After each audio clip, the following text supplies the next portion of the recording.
So, Aitan, I have a question. So sometimes you receive, you send 100 pieces. Well, you send 4 SKUs, let's say 25 pieces each, just to make it simple.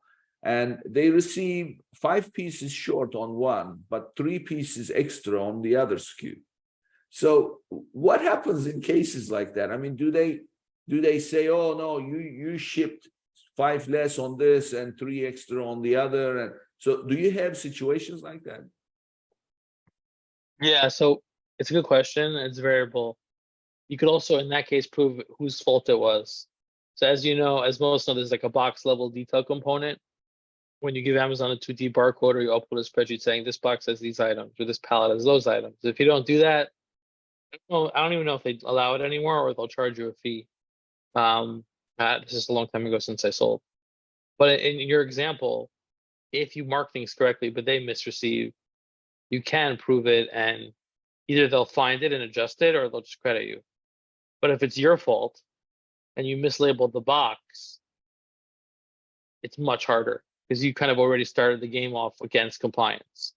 And we can win that or help you, but it's more difficult because you're already coming with a disadvantage and they're receiving millions of units. They don't have time to stop and fix your issue, and it just depends. Like, so sometimes people give up on those, but sometimes I've seen cases like that are worth hundreds of thousands where you have to appeal because it's true. Maybe you messed up, but literally it's, your whole inventory.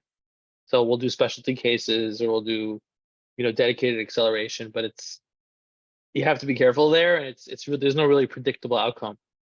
Yeah. Say. Well, I mean, they created this new process for sending FBA to Amazon. It's a send to Amazon process. It's the new process that requires you to, well, one of the options, you can do it manually, but doing it manually is believe it or not, is much more complex because you have to, a web page cannot provide the kind of flexibility an Excel sheet can.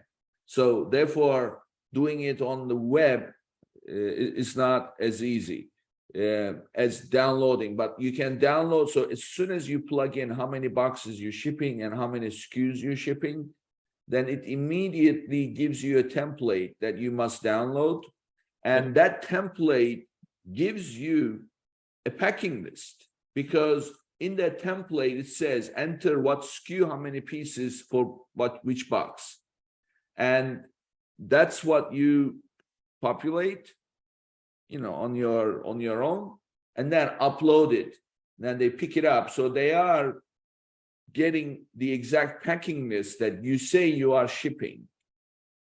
Even then, they receive different pieces. So let's say that you're shipping, for the sake of example, 100 boxes, and each SKU is a box. And you send 25 pieces per SKU, that's 25 boxes. So 1 piece per box, and they receive 23, 2 missing. That still does happen, even with this kind of template.